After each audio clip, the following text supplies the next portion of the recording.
ஒரு 4 படி உப்பு வாங்கிட்டு வான்னார். எத்தனை படி? 4 படி உப்பு வாங்கிட்டு வா. சரின்னு நேரா உப்பு வாங்குறதுக்கு அங்க போனாங்க.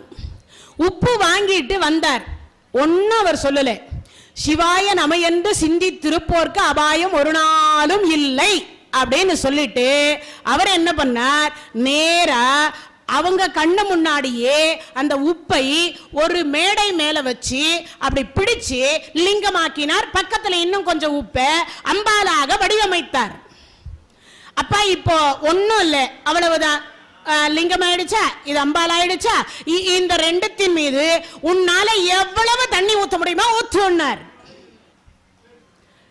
ரெண்டும் ஊத்துனாங்க. குடம் குடம் குடம் குடம் குடம் குடமா ஊத்துனாங்க. அந்த உப்பு கரையவே இல்லை. அங்கிருக்கக்கூடிய அந்த உப்பு லிங்கத்திற்கு என்ன பெயர்?